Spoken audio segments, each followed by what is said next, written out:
예수께서 성령의 충만함을 입어 요단강에서 돌아오사 광야에서 40일 동안 성령에게 이끌리시며 마귀에게 시험을 받으시더라. 이 모든 날에 아무것도 잡수시지 아니하시니 날수가 다함에 줄이신지라. 마귀가 이르되 내가 만일 하나님의 아들이여든 이 돌들에게 명하여 떡이 되게 하라. 예수께서 대답하시되 기록된 바 사람이 떡으로만 살 것이 아니라 하였느니라.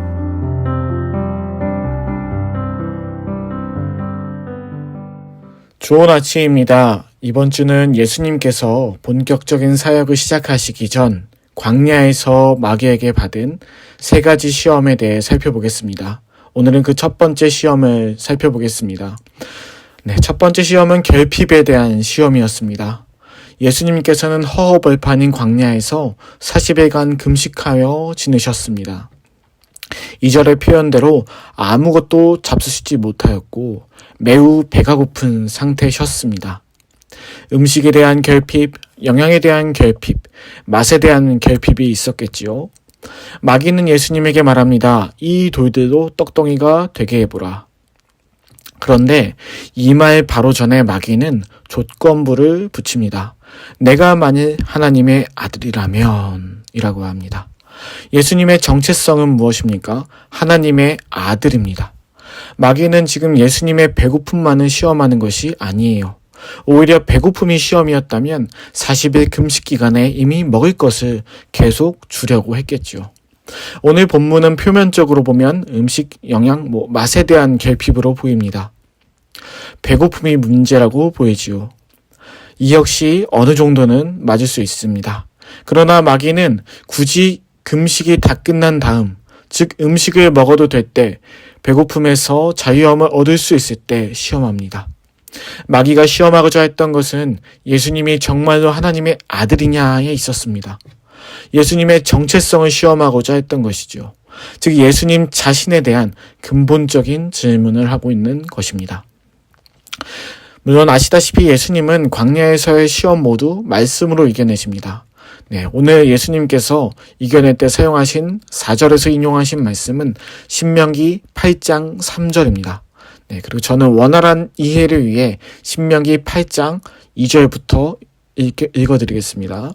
내 하나님 여호와께서 이 40년 동안에 내게 광야길을 걷게 하신 것을 기억하라. 이는 너를 낮추시며 너를 시험하사 내 마음이 어떠한지 그 명령을 지키는지 지키지 않는지 알려 하심이라.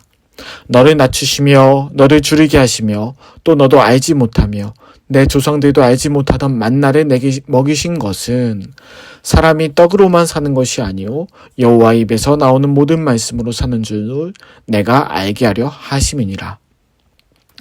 예수님이 마귀의 첫 번째 시험을 이겨낼 때 사용하신 신명기 이 8장 3절 말씀은 이렇게 시작합니다. 2절에서 이렇게 시작해요.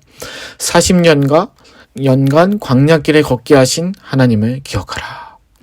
하나님을 기억하고 하나님이 하신 일을 기억하라는 겁니다. 하나님은 말씀을 광야에 있던 이스라엘 백성들에게 주셨습니다. 그들이 배고픔으로 줄일 때 만나도 내려주셨습니다. 그러나 광야에서 만나를 먹었던 이스라엘 백성들에게 정말 필요했던 것은 만나뿐만이 아니었죠. 하나님을 기억하고 하나님의 말씀을 따르는 삶이 필요했습니다. 하나님은 그들의 배고픔만을 채워주는 영양사가 아니라 당신의 말씀으로 통치하는 왕이셨습니다. 단순히 굶주린 기아처럼 이스라엘 백성들을 대하셨던 것이 아니라 말씀에 따라 사는 당신의 백성들도 살길 원하셨죠. 이스라엘 백성들이 단순히 만나만 먹었다면 그들의 정체성은 구제받은 일개 한 민족에 불과했을 것입니다. 이스라엘 백성들은 만나 외에 하나님의 말씀을 기억하고 그 뜻에 순종하며 살 때 진정 하나님의 백성이라는 정체성을 갖게 되었습니다. 오늘 본문의 시험은 그런 의미에서 배고픔을 뛰어넘어 정체성 자체에 대한 시험입니다. 마귀는 예수님이 배고프실 만한 금식 중에 음식으로 시험하지 않았어요. 충분히 음식을 먹어도 되는 시기에 시험했습니다. 마귀는 오히려 그가 정말로 하나님의 아들인지에 대한 시험을 하였습니다. 너가 정말로 하나님의 아들이라면 왜 이렇게 배고픈 상태에 있는 것인데? 너가 정말로 하나님의 아들이 맞냐? 이렇게 물어보는 겁니다. 아쉽게도 과거 이스라엘 백성들은 이 시험을 통과하지 못했어요. 너희가 정말 하나님의 백성이라면 왜 이렇게 배고픈 것인데? 너희가 정말 하나님의 백성이 맞냐? 그럴 때 이스라엘 백성들은 배고플 때 하나님을 원망했습니다. 배고플 때 애굽 시절을 그리워했습니다. 배고플 때 자신의 정체성이 하나님의 백성이 아니길 바랬습니다. 그들에게 부족했던 것은 사실 음식이 아니라 믿음이었습니다. 그들에게 진정으로 결핍되었던 것은 음식이 아니라 하나님의 백성으로서의 정체성, 말씀을 잃었다는 것이었습니다. 과거 이들의 실패가 반면교사라면 지금 예수님께서는 모범 사례를 보여주고 계시는 거죠. 오늘 본문은 그런 의미에서 우리에게 이런 질문을 하고 있습니다. 당신은 그런 결핍 속에서도 흔들리지 않을 수 있습니까?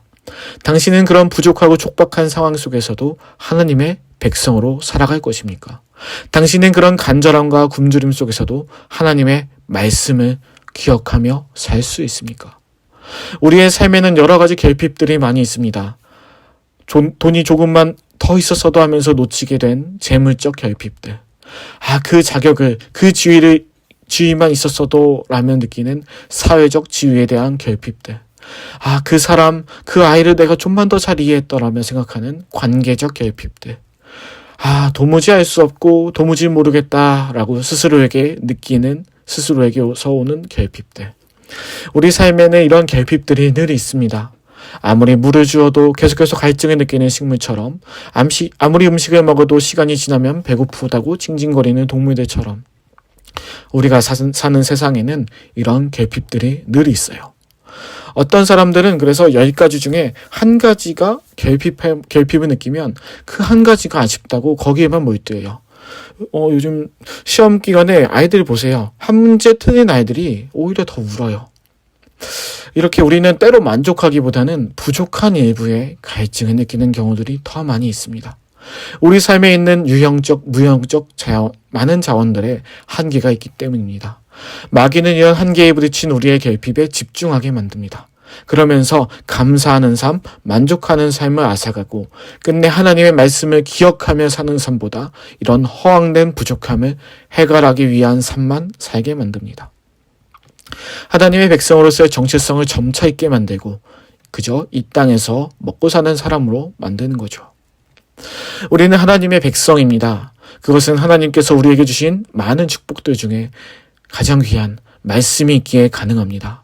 우리의 삶 속에 부족한 것들을 느낄 때는 언제나 있습니다. 그러나 그것이 우리의 삶을, 나의 정체성을, 나의 믿음을 흔들게 해서는 안 됩니다. 나는 왜 안 돼? 나는 왜 이런 사람이지? 나 때문에 그래라며 결핍된 것에만 주목하는 것이 아니라 내게 주신 말씀을 통해 하나님의 나라의 백성이라는 정체성을 가지고 내게 있는 말씀을 통해 우리를 흔들려고 하는 사단의 시험을 이겨내는 우리 모두가 되기를 간절히 원합니다. 기도하시겠습니다. 예수님께서는 하나님의 아들이라는 정체성에 흔들리지 않으셨습니다. 이스라엘 백성들은 그들의 배고픔 속에 하나님의 백성이라는 정체성이 흔들렸지만 예수님께서는 말씀이 있으셨기에 그 말씀을 기억하며 하나님의 아들로서 마귀를 이겨내셨습니다. 예수님, 우리도 하나님의 백성으로 살길 원합니다. 마귀는 우리의 부족함을 너무나도 잘 압니다. 우리의 연약함을 너무나도 잘 알고 우리를 흔듭니다. 예수님, 우리에게 심겨진 말씀의 씨앗들이 잘 자라게 하여 주옵소서. 말씀으로 우리의 믿음을 굳건히 하게 해주시고 하나님의 자녀라는 정체성이 흔들리지 않으며 오늘도 시험에 들지 않게 하여 주옵소서. 예수님의 이름으로 기도드립니다. 아멘.